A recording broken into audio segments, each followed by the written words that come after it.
the Texans travel to Cincinnati to play the Bengals on Thursday Night Football in the game that nobody wants to see. Anyways,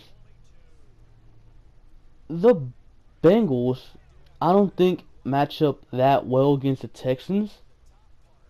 Besides AJ Green and Tyler Eifert, they don't have many offensive weapons. Jeremy Hill and Giovanni Bernard aren't the type of running back like Fournette last week that could really hurt the Texans. These guys are smaller, easier to tackle. Because last week the Texans kind of struggled with tackling. Now for the receivers, besides Green and Eifert, there's no one else. If John Ross were to play, that would be a difference. But as of right now, he's projected to be out, pretty much guaranteed to be out. So Jonathan Joseph has Green how he usually does. Jonathan Joseph has looked like Jonathan Joseph so far in preseason and this game against the Jaguars. So our other corners, Jackson and Johnson, can take on the lesser receivers. The only worry is Tyler Eifert, really, because I'm not sure if Eddie Pleasant is up to the task of covering a top-notch tight end. But other than that, our defense versus their offense, I think our defense should be able to win those matchups all over the board, besides maybe the Eifert. But although Eifert is good, I don't think he's one of those players that can completely ruin your game plan and ruin your game. Green is, but I think Joseph can not shut him down because Green is a good receiver, but limit him. Limit him to where he's not going to ruin your game. Now when we move on to their defense versus our offense, their D-line isn't scary besides Geno Atkins, and you gotta also consider our offensive line is so bad that probably any defensive lineman can wreak havoc. So be careful, man. I'm not too sure about that matchup. Hopefully our offensive line doesn't perform like our offensive line. And then we got their corners versus, or their secondary in general versus our receivers. Bruce Ellington, I'm sure, is out. Concussion protocol, so he's not going to play.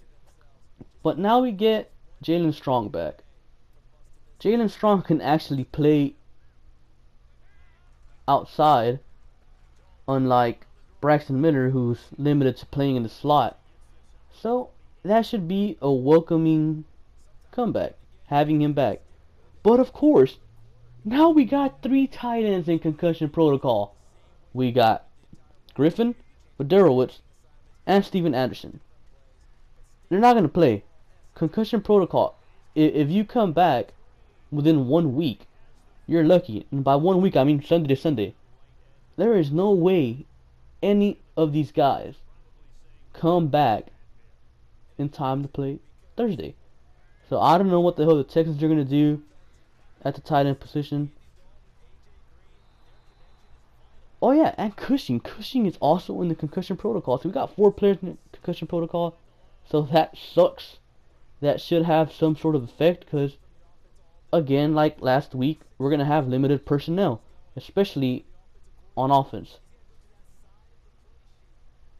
Their linebackers aren't really scary. Perfect is not playing, so they don't have a linebacker that can dictate and control the run game. So I do expect Lamar Miller and Foreman to have a pretty good day against the Bengals, or a decent day, because the Ravens did gash them up all day. So maybe we can do the same. Who starts at quarterback? I don't know, but I think the result is going to be the same regardless of who starts. Keep in mind, man, it is a primetime game.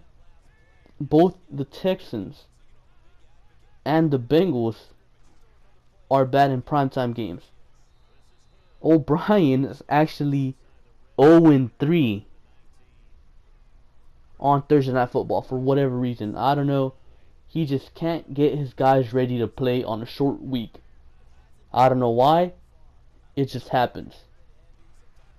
Although I do think the Texans are a better team than the Bengals, I think this game's going to be close. But I do see the Texans pulling this one out. Because for whatever reason, the Texans, every time they need something, it's always against the Bengals. And what I mean by that is, we're playing the Bengals, 2011. We need one win to make it to the playoffs. We're down what? 14 or whatever? No, 13. We're down 13. With a rookie third string quarterback that was drafted in the 5th round, TJ Yates. And this guy comes back down 13 to put the Texans ahead of the Bengals to win the game and make the playoffs.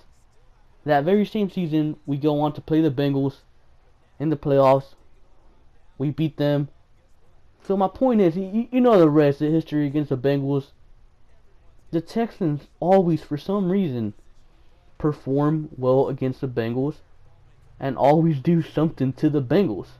I don't know if the Bengals fans hate us. I really don't, but I would assume they would, because all we've done to them. So I expect the Texans to go to Cincinnati, have a good defensive performance, and have their usual offensive performance, and somehow pull this one out. I'm predicting a low-scoring game again, something like around the score of 12-16. Probably a Bengal safety, honestly. Our O-line's that bad. So with that being said, make sure to like, comment, and subscribe, and I'll catch you guys later. Peace.